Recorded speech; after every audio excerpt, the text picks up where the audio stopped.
രണ്ടാമത്തെ തവണയാണ് ഇറങ്ങിപ്പോകുന്നത്.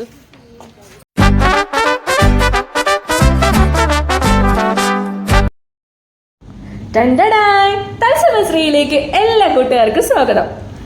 ഇന്നത്തെ വിശേഷം ലച്ചുവിൻ്റെ വിശേഷമാണ്. ഇന്ന് ഞങ്ങളുടെ ലച്ചു വയസ്സറിയിച്ച ദിവസമാണ് കേട്ടോ. അപ്പോൾ ഞങ്ങളെല്ലാവരും കൂടെ ആയിട്ട് അങ്ങനെ ലച്ചുവിനെ കാണാനായിട്ട് പോവുകയാണ്. ഒത്തിരി ദൂരത്തൊന്നുമല്ല കേട്ടോ, തൊട്ടടുത്ത് തന്നെ. രാവിലെ ആയിരുന്നു ചടങ്ങ്, അതിന് കൂടാൻ പറ്റിയില്ല. ഞങ്ങൾ ചെന്നപ്പോൾ എല്ലാവരും അവിടെ ഉണ്ടായിരുന്നത്. ഇതാണ് നമ്മുടെ ലച്ചുകുട്ടി.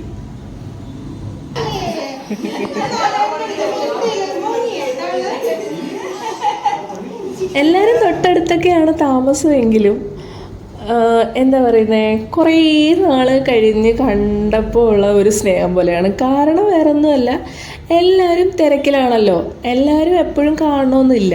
അപ്പോൾ ഇതുപോലുള്ള വിശേഷമൊക്കെ വരുമ്പോഴാണ് കാണുന്നത്. അപ്പോൾ ദം ബിരിയാണി അവിടെ റെഡി ആയിക്കൊണ്ടിരിക്കുകയാണ്. അപ്പോൾ അതാണ് അവിടെ സംസാരിച്ചത് കേട്ടോ. അതാണ് അവരുടെ കിച്ചൺ. ഇത് ഹാളാണ് കേട്ടോ. അങ്ങനെ ഓരോരോ കാര്യങ്ങളിങ്ങനെ പറഞ്ഞുകൊണ്ടിരുന്നപ്പോൾ നമ്മുടെ ദം ബിരിയാണി റെഡിയായിട്ട് വന്നു. ദം ബിരിയാണി, ചിക്കൻ, അച്ചാർ, പപ്പടം, പായസം, വെള്ളം. അങ്ങനെ ഫുഡെല്ലാം സെറ്റായിട്ട് കഴിച്ചെല്ലാം കഴിഞ്ഞപ്പോൾ ചേച്ചി ലച്ചുവിന് കിട്ടിയ ഓരോ ഗിഫ്റ്റായിട്ട് കാണിക്കാൻ തുടങ്ങി കേട്ടോ. ഇതൊരു കരിമണി മാലയാണ് കേട്ടോ. ദേ ഇത് മറ്റൊരു മാല. മാലയാണോ അതൊരു നെക്ലേസ് എന്നൊക്കെ പറയാല്ലേ. ചെറിയൊരു മാല, നല്ല ഡിസൈന്, വെറൈറ്റി ആയിട്ട് തോന്നി കേട്ടോ. അങ്ങനെ ഓരോ നേരമായിട്ട് ചേച്ചി കാണിക്കുകയാണ്. ദേ അടുത്തതൊരു വളയാണ് കേട്ടോ. വള നല്ല ഭംഗിയുണ്ട്, ഒരു പുതിയ മോഡൽ വള പോലെ ഉണ്ട്. ശരിക്കും പറയുകയുണ്ടല്ലോ, പെൺകുട്ടികൾക്ക് ഈ ഒരു ദിവസം മറക്കാനേ പറ്റത്തില്ല. ചിലപ്പോൾ നമ്മൾ കുഞ്ഞായിട്ടിരിക്കുമ്പം നമുക്കിത് വലിയ കാര്യമൊന്നും ആയിരിക്കത്തില്ല. പക്ഷെ നമ്മൾ ഇച്ചിരി കൂടെ വലുതായി കഴിയുമ്പോഴത്തേനും ഇന്ന പോലെ ചടങ്ങ്, നമുക്ക് ഇന്ന പോലെ ഗിഫ്റ്റ് കിട്ടി, ഇതൊക്കെ നല്ലൊരു മെമ്മറീസാണ് സത്യം പറഞ്ഞാൽ. എന്നും നമുക്ക് ഓർത്ത് വെക്കാൻ പറ്റുന്ന, അതിൽ ഏറ്റവും കൂടുതൽ സന്തോഷമായിട്ടിരിക്കുന്നത് കുഞ്ഞിൻ്റെ അമ്മയായിരിക്കും. ഇതാണ് ലച്ചുവിൻ്റെ അമ്മ കേട്ടോ. അങ്ങനെ ഞാൻ എല്ലാവരും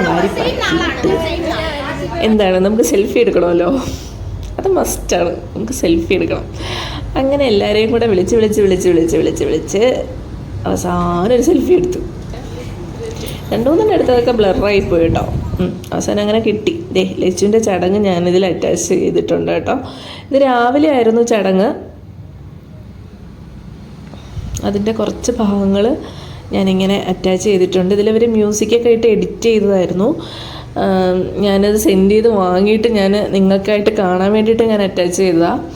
അപ്പം നമുക്ക് ചില മ്യൂസിക്കൊന്നും അലൗഡ് അല്ലല്ലോ, അതുകൊണ്ടാണ് മ്യൂട്ട് ചെയ്തേക്കുന്നത്. അപ്പോൾ നമുക്ക് ലച്ചുവിന് എല്ലാവിധ ആശംസകളും നേരാം.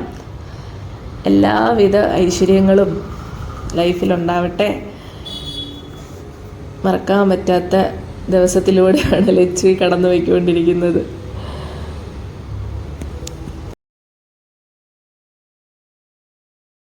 അങ്ങനെ വീട്ടിൽ വന്ന് ഞങ്ങളും ഒരു സെൽഫി അങ്ങ് എടുത്തു.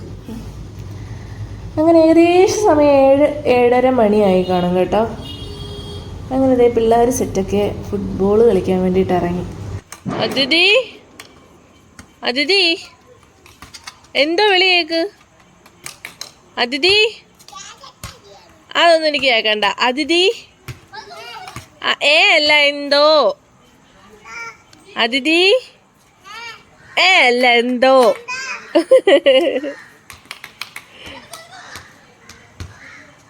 ഫോമായി കേട്ടോ. ഒരു ചരുവ് എടുത്തോണ്ട് വെച്ചിട്ട് കയ്യിലെന്തോ കോലിരിപ്പുണ്ട്, അത് ക്യാരറ്റാന്ന് പറയുന്നുണ്ട്. അതിഥി മാറിക്കോ കേട്ടോ, നിന്റെ തലയെ കൊള്ളും. സന്ധ്യയാകുമ്പോൾ ഉണ്ടല്ലോ, ഇത് ഈ കാണുന്ന മതിൽക്കെട്ടില്ലേ, ഇതാണ് ഞങ്ങളുടെ കവല കേട്ടോ. ഇവിടെ ഇരുന്നാണ് ലോകത്തെ എല്ലാ പരദൂഷണങ്ങളും, അങ്ങനെ പറയാനില്ല, നല്ലതും ചീത്തയായിട്ടുള്ള എല്ലാ കാര്യങ്ങളും ഇരുന്ന് സംസാരിക്കുന്ന സ്ഥലമാണ് കേട്ടോ. അപ്പോൾ ഇന്ന് ഈ ഒരു തിരക്കായത് കാരണമാണ് ആരും ഇവിടെ ഇല്ലാതെ കുഞ്ഞുങ്ങൾ മാത്രം നിന്ന് കളിക്കുന്നത്. പ്രിയ ചേച്ചി എങ്ങോട്ട്? ടാറ്റ. അതും നമ്മുടെ ഒരു ചേച്ചി തന്നെയാണ് കേട്ടോ. അപ്പോൾ സമയം ഏറെക്കുറെ ആയി. അപ്പോൾ ഇന്നത്തെ വിശേഷങ്ങളൊക്കെ നിർത്തിയാലോ? നിങ്ങളോട് ഒരുപാട് വീട്ടുവിശേഷങ്ങളും നാട്ടുവിശേഷങ്ങളും ലോകവിശേഷങ്ങളൊക്കെ പറയാനുണ്ട്. അപ്പോൾ നമുക്ക് മറ്റൊരു വീഡിയോയിൽ കാണാം. തത്സമയം ശ്രീയിലൂടെ. Tata, bye bye.